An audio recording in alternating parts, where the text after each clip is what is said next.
So a few words and then we'll practice together.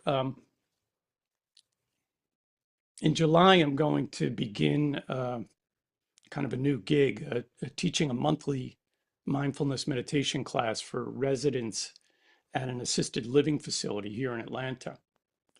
I'm genuinely excited about this offering because the residents themselves, whose average age is around 80 years old, specifically asked for the meditation group. And it seems their intention is to be able to practice mindfulness meditation in order to help them live more fully present and also honoring their aging and the losses they're experiencing, and for some, those who are thinking about death and the reality of impermanence. The emergence of this new practice group at this assisted living residence comes at a good time for us at the Mindfulness Center, because we've been developing some new material around aging and grief and loss and impermanence, both for an upcoming retreat later this year and also for a 2026 multi-week course that we're currently developing and calling it Mindful Mortality. So anyway, in light of all this, I've been reflecting again on the teaching of the 5 remembrances. I mentioned this teaching in a previous talk here in our Mindfulness for the Moment group. And if you want to go revisit that session, it's available on our YouTube channel. I think it was April 16th we did that. But these 5 remembrances are often associated with aging. That's one of them specifically. But you don't have to be getting up in your age to be considering this. It's available to us at any age. We all encounter some loss of our youth and other kinds of losses as well. Part of the challenge with this, and why I think the 5 remembrances are so helpful, is that we have trouble, I think, with aging as a culture, at least some modern culture. And we're sort of death phobic and age averse. And we go out of our way to kind of cover up our aging bodies and our fleeting kind of memories and the things that happen as we naturally age. And so it's helpful, I think, if we look to and lean on the wisdom traditions that also speak about aging and loss and impermanence.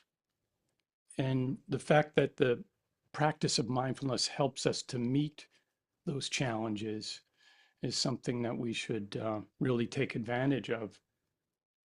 So for those of you who don't know what I'm talking about when I say the 5 remembrances, these are teachings that really originated in the Buddhist tradition and have been incorporated into modern mindfulness teachings as well.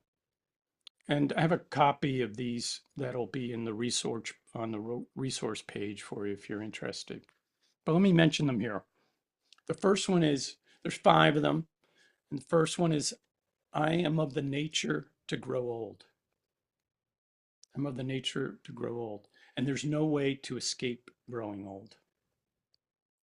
The second one, I am of the nature to have ill health.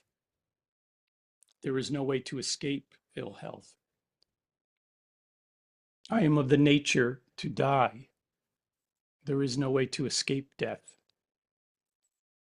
The fourth one, all that is dear to me and everyone I love are of the nature to change. There is no way to escape being separated from them. And finally, the fifth, my actions are my only true belongings. I cannot escape the consequences of my actions. My actions are the ground upon which I stand. Now, I hope you see these as hopeful and encouraging rather than depressing. And they're not meant to depress us. They're intended to awaken us to what matters, to what's fleeting also, and to what's truly worth living for. So I'll just briefly take a moment to explore each one a little further as they relate to the modern research that tells us about the power of mindfulness to help us meet these truths.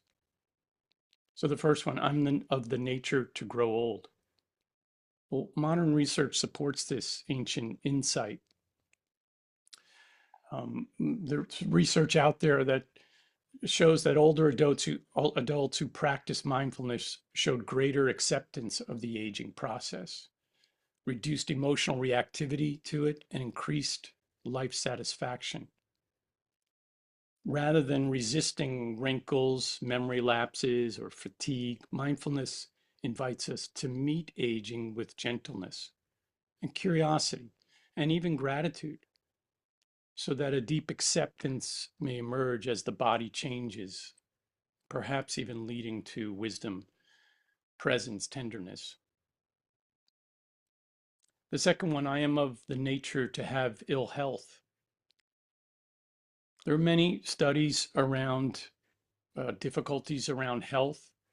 Jon Kabat-Zinn himself, who developed mindfulness-based stress reduction, has done a fair amount of work and research in how mindfulness can support chronic pain.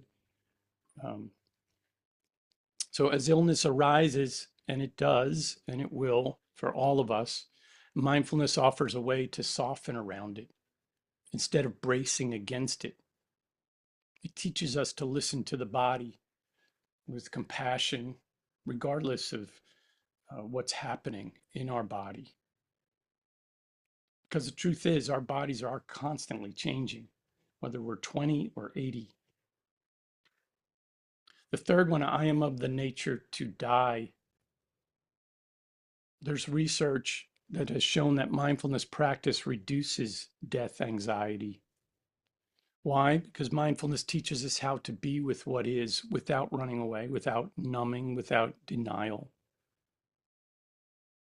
In hospice and palliative care programs, mindfulness-based approaches are used to reduce fear and emotional distress, to foster spiritual connection and support individuals in approaching death, not as failure, but as transformation. The fourth one is all that is dear to me is of the nature to change. This perhaps is the most poignant, maybe challenging remembrance that everything and everyone we love, our parents, our children, all the people we know, as well as our roles in life and our identities, all of it's in flux. It's constantly changing. But mindfulness doesn't ask us to love less because of that potential loss. It invites us to love more with open hands and to show up while something or someone is present, and then to let go when it's time to. And finally, the fifth remembrance that invites us to reflect. My actions are my only true belongings. As everything external falls away, mindfulness turns our attention to what does endure, our choices, our values, our actions. This final remembrance is an invitation to live more intentionally, to align our actions with our deepest values, and to trust that even the smallest gestures of presence and kindness do matter in our lives and maybe in the lives of others. Research on aging and meaning making reveals that mindfulness fosters a sense of life review and psychological wholeness, enabling us to reflect on the bigger things and to integrate and to live with greater purpose. So I hope you can see that the five remembrances are not meant to frighten us. They're intended to free us because they remind us that what is difficult can still be meaningful and important and something that we can go towards. That what is passing can still be precious. That what we practice now, awareness, compassion, presence, will carry us when nothing else seems to. So let us return to this moment, not because it will last forever, but because it won't, because it's every moment is moving, moment by moment by moment. And in this impermanence lies this deeper beauty. So let's take a few quiet moments right now to be present to this life as it is in this moment. And establishing yourself in a reasonably comfortable seated or lying down or standing position, and just allow the body to settle in to this position, this posture. And if it feels okay for you to close the eyes, you can close the eyes or just simply lower the gaze down.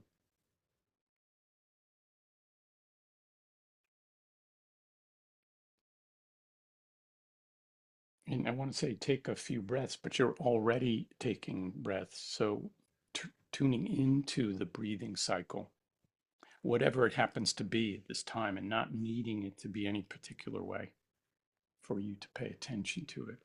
Just noticing the in breath and the out breath and the spaces in between the in breath and the out breath. And allowing the breath and the sensation of sitting here or lying here or standing here to be an anchor point, a kind of home base to return to each and every time you notice the mind wandering off into the future, back into the past, caught up in some worry, expectation, storyline, whatever it is, acknowledging it, letting it go, coming back to this moment, allowing the breath and the body to be the guide to experiencing the now.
And let there be in you an openness, a sense of curiosity and wonder about that which is presenting, rather than pushing it away or trying to hold on to it, just letting it pass through.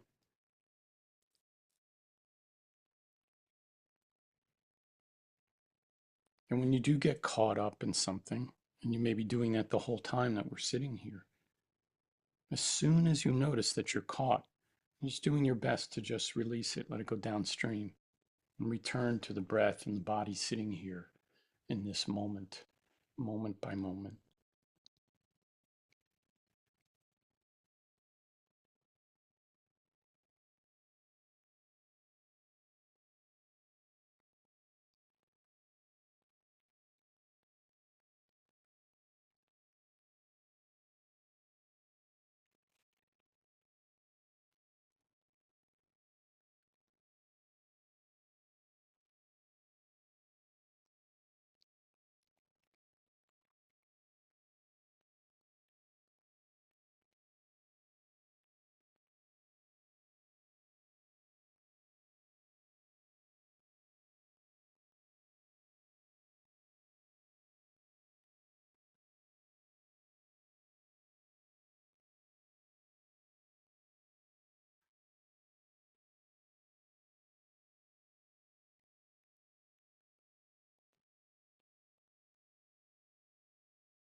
This is an abridged version of the poem When Death Comes by Mary Oliver. And in the poem, she's not just talking about dying, she's talking about living.